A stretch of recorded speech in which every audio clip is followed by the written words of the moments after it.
Hey everybody, welcome back. Brandon Hart, the Eco Extruder. I am here because I wanted to explain what this odd package is. Yeah,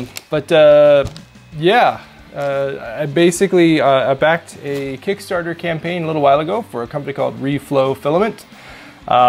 Their goal was to essentially take all of the plastic waste, the plastic bottles primarily, in a lot of developing nations and make something useful out of it. Make, in this case, 3D printing filament. So they have an interesting box shape, which makes for an interesting package. And I'm excited to jump in and see if this stuff looks good, see how it's gonna print. Oh, and by the way, I have 3 different machines going at the moment, so sorry about that, but this is a 3D printing channel, so hopefully you'll allow some 3D printing noise in the background, but that's what's going on. But yeah, back to the package. So Reflow Filament, my Kickstarter campaign, just finally, the rewards finally shipped. Originally this was supposed to be made in Tanzania. I forget exactly what the issue was there, but they couldn't quite get the Tanzania plant up and running. So these were actually made in Amsterdam, I believe, but still made from waste plastic, from waste bottles and things like that. So anyway, my big thing is I am totally cool with using recycled waste PET and turning it into PETG plastic, as long as the quality is good. And that's my big concern with these. The mission is great, the idea is great, but if the final product isn't of sufficient quality, it's a great idea that probably won't work out. So anyway, let's dig in and see how this looks. Whoa there, Turbo. You can't do a filament review without the disclosure.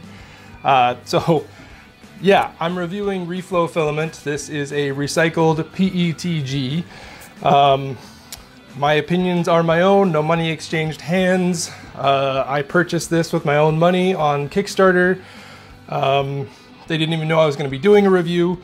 So there's that part. There's also the fact that at HeartSmart Products, we actually sell recycled PETG already. It's not the Reflow stuff. It's from 3D Fuel. It's the recycled PETG there. So it's sort of a competing product. That said, I don't think there was any bias in the review, but I'll leave that up to you. Here it is. All right, there's the logo for Reflow right there on the top.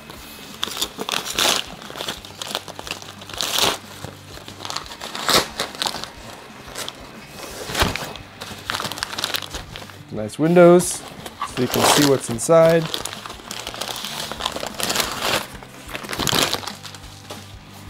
All right, so there we have the 3 boxes. I got 3 boxes of PETG, so I was just clear or transparent or natural or whatever you want to call it, PETG, and kind of a cool box. Reduce, reuse, recycle. This packaging has been made from recycled materials to give our environment a much needed break. Please consider using it again. Cool. So the boxes themselves are meant to be reusable, which is cool. All right, we got a little note on the inside. Hi there, thank you for choosing Reflow for your creative work. By building with our recycled materials, you support a growing community of makers, recyclers, and waste collectors while preventing the production of harmful plastic pollution. Everyday 3D printing continues to revolutionize design and manufacturing.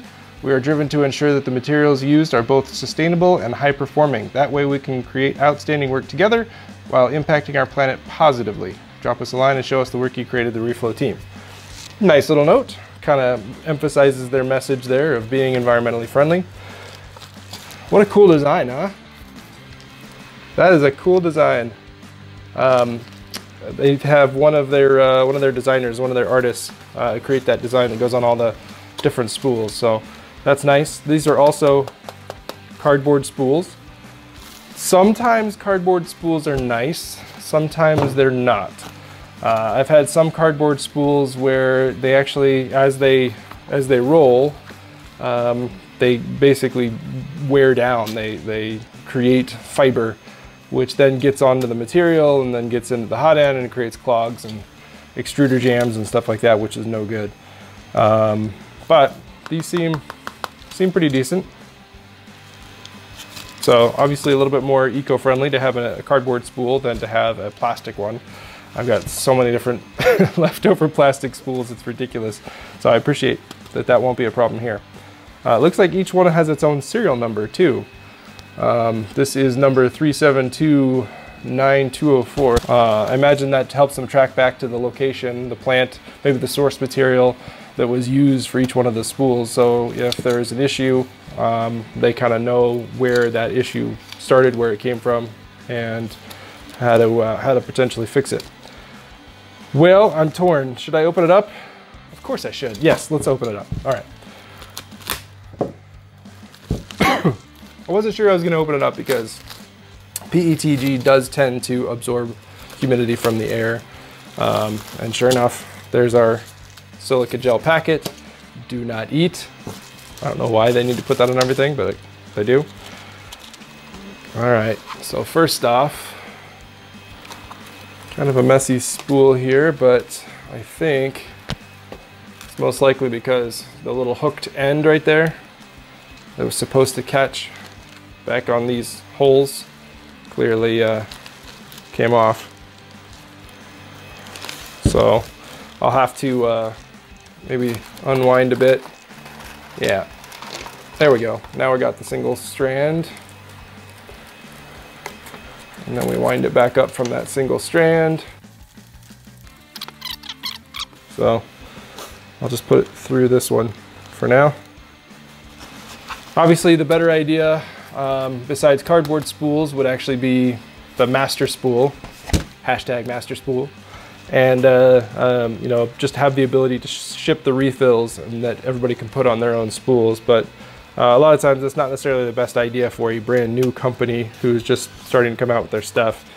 But yeah, so this is very cool. So it actually has a map. It shows exactly where it was produced. This one, like I said, was supposed to be Tanzania. It actually is produced in Amsterdam.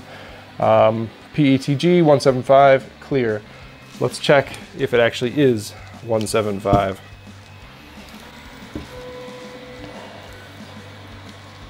Yep, right on the money. 175. You probably can't see that, but yep. Depending upon how hard I push, it's either 174 or 176.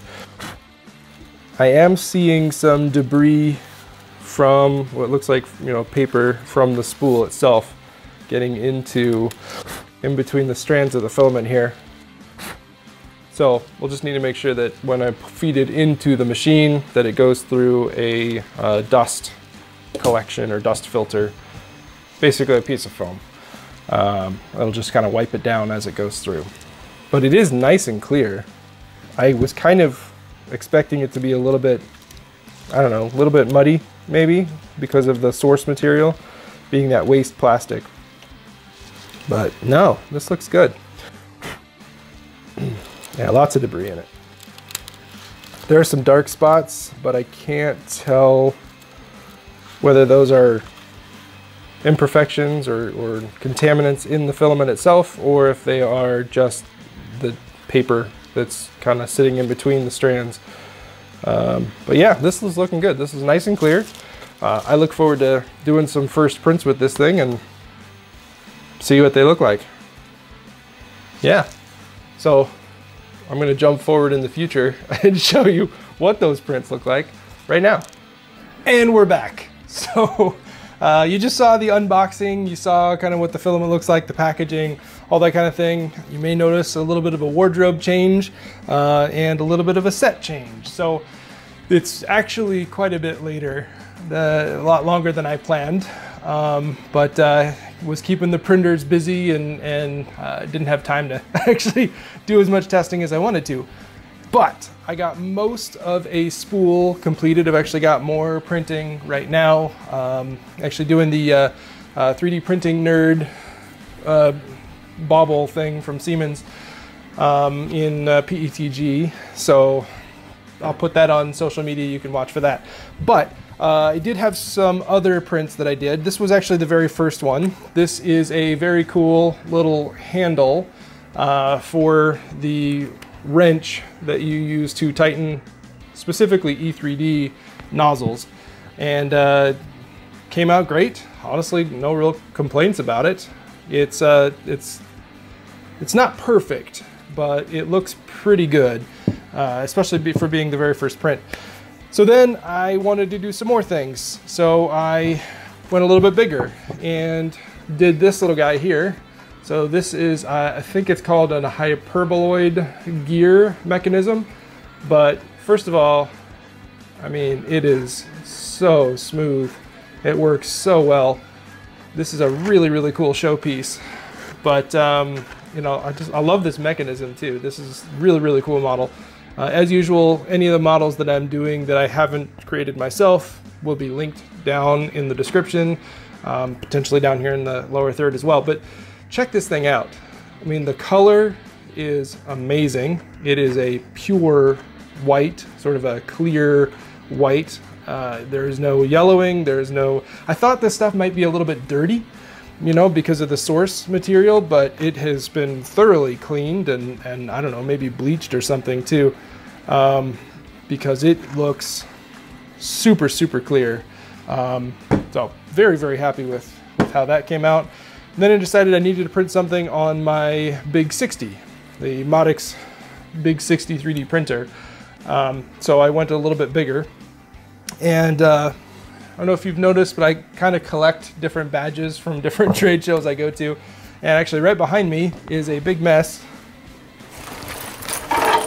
Big mess of them. Because I had a previous 3D printed badge holder that I printed in PLA. And I just whipped it up. I didn't even put a lot of thought into the design. So it basically just had a couple of things coming off the side, and they were pretty weak. I printed it in PLA. And sure enough, I overloaded it and it snapped. So I needed a new one. What better than a PETG version of it? And since I'm doing PETG and I have this filament to test, bam, it happened. So a little bit of reinforcement on the design. Again, not a whole lot of thought put into it, but just a little bit of extra reinforcement. Printed this out on the Big 60, and yeah, that worked. Absolutely. It looks great. So, what do you say we load it up? Just like that. What do you think? That looks pretty darn good if I do say so myself. Actually, interestingly, as I was putting those on there, I found the previous version. So I think you can probably see there is a substantial difference in the strength of both of these parts. This thing is not going to break anytime soon, even with that crazy amount of badges on it. So let's hang it up. Whoa.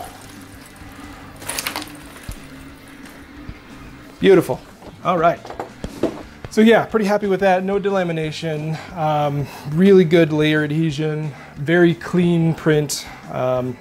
Big 60 did great, way better than this flimsy old thing. PLA recycling right there. Okay, so from there I decided to move on into other things. We have run out of space in the previous version that I had printed quite some years ago for our battery holder. We have clearly far too many Eneloop rechargeable batteries. So I found this model on Thingiverse that's got the extension on the top here that just basically snaps on. And now we've got ourselves a beautiful PETG battery holder with plenty of capacity. So that's awesome. And then just to show off how clear this filament really is. Again, I was worried about it being kind of low quality, being kind of dirty, being sort of, you know, muddy, not particularly transparent, etc. But man, I mean, that just looks gorgeous. But I really like this wavy vase model, and it looks awesome in the PETG. So, final thoughts. Reflow filament, it is a little bit more expensive, but in terms of the overall cost to the planet and to the environment and the amount of waste that's being eliminated from the environment, My big thing was, as long as it is as good or better than the PETG I can buy that doesn't have all that other stuff going on, that I'm willing to pay a little bit more for it. I just need it to perform. And I have no complaints. It is really, really good stuff. So if you're interested in some PETG, I don't think they do too many colors at the moment. It's pretty much clear. But if you're interested in picking up some clear PETG, head over to Reflow. Let's see, what's the reflowfilament.com, and check out the Reflow filament, because it really is very, very good, and you're helping to save the planet at the same time.